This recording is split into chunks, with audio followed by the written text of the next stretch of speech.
There is a specific moment in football that exists in a category of its own. Not the moment of the goal, not the moment of the final whistle, but the moment before the comeback begins, when the scoreboard says it is over, when the opposition is celebrating, when the crowd has already accepted the result, and when one team refuses to accept it with them. That moment of refusal. That is what separates a normal football match from something that enters the sport's permanent memory. The World Cup, across 9 decades of its history, has produced those moments of refusal more consistently than any other competition on Earth. Because the stakes are greater, the collapses are more stunning, and the recoveries more extraordinary than anything the sport produces in any other arena. These are the 5 greatest comebacks in World Cup history. Welcome to Everything About Football. Number 5. West Germany versus Hungary.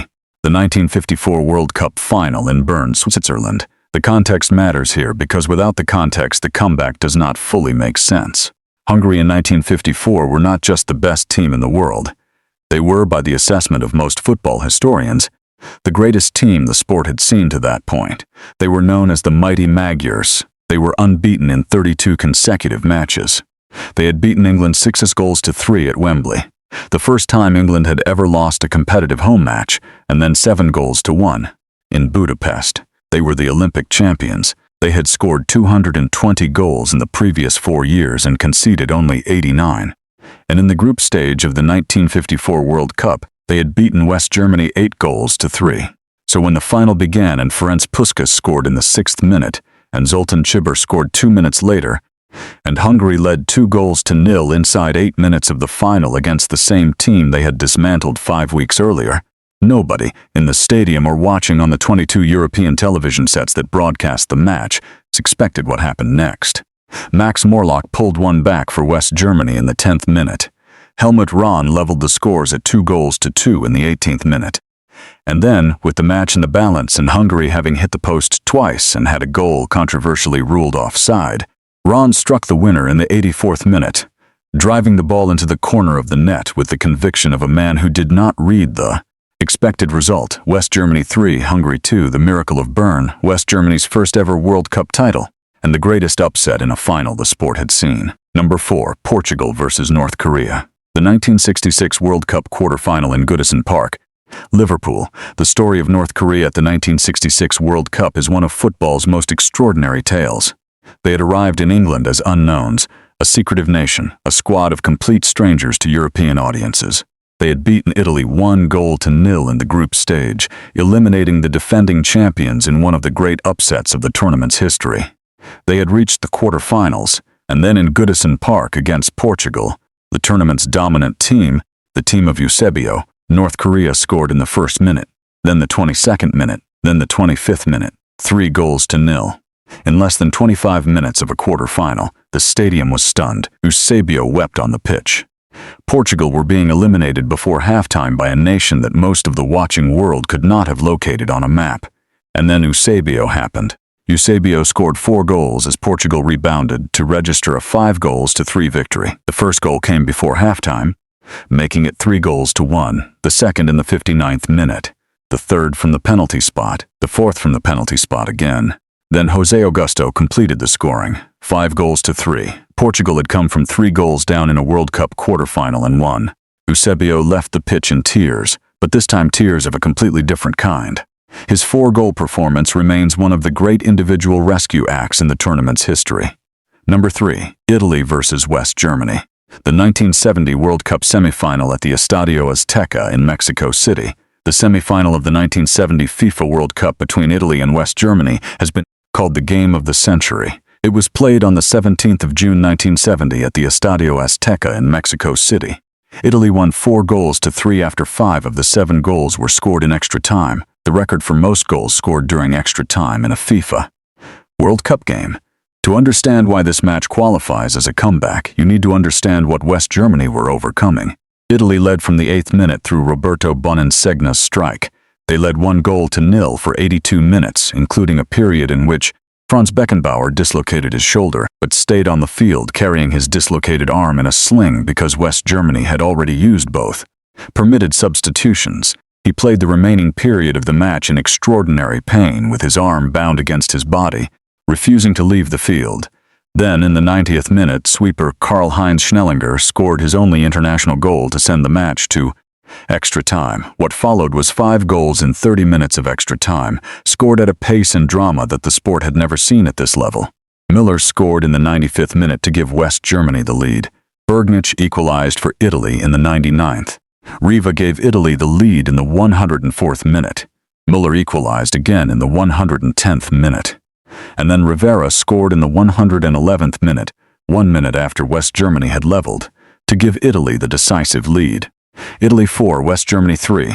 The match has a plaque outside the Estadio Azteca to commemorate it. It was, they decided, simply too significant to go unmarked. Number 2, Belgium versus Japan, the 2018 World Cup round of 16 in Rostov-on-Don, Russia.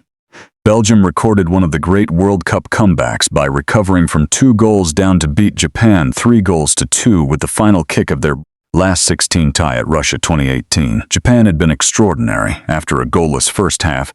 Goals from Genki Haraguchi and Takashi Inui had put Japan ahead 2-0.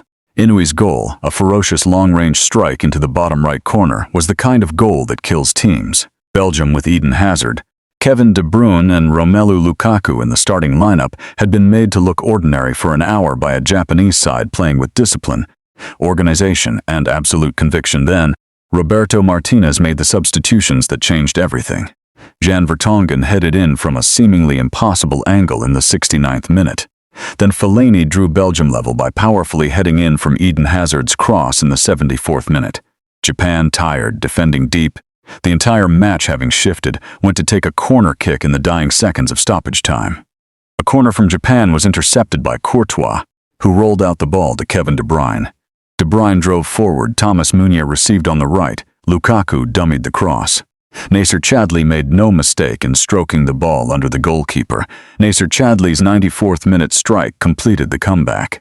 From a Japanese corner kick to the ball in the Japanese net in under 10 seconds, the match was over.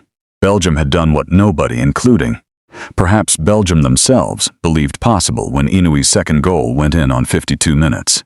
Belgium were the first team to come from 2 or more goals down to win a World Cup knockout stage match within 90 minutes since Portugal beat North Korea in the 1966 quarterfinal, a record held for 52 years and then broken by one of the great counterattacks in the sport's history.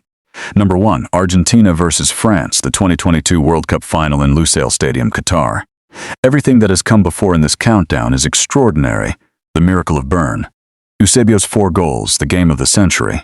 Chadli's winner at the death. None of them quite prepare you for what happened on the 18th of December 2022 in Qatar. Argentina were winning 2-0 with 24 minutes remaining in a World Cup final. The match appeared to be over. France had been absent for 80 minutes. Passive, unable to create, unable to threaten, Argentina were cruising to their 3rd World Cup title. Kylian Mbappe had been quiet all evening, and then in the 80th minute, Mbappe converted a penalty. And in the 81st minute, 1 minute later, he scored again with an extraordinary volley to make it 2-2. In 1 minute and 57 seconds, France had leveled from 2 goals down. The match went to extra time. Lionel Messi scored in the 108th minute, Argentina 3, France 2. Normal order restored. And then Mbappe scored again, a penalty in the 118th minute, 3-3, Mbappe's hat-trick. A World Cup final that finished 3-3 after 120 minutes of football.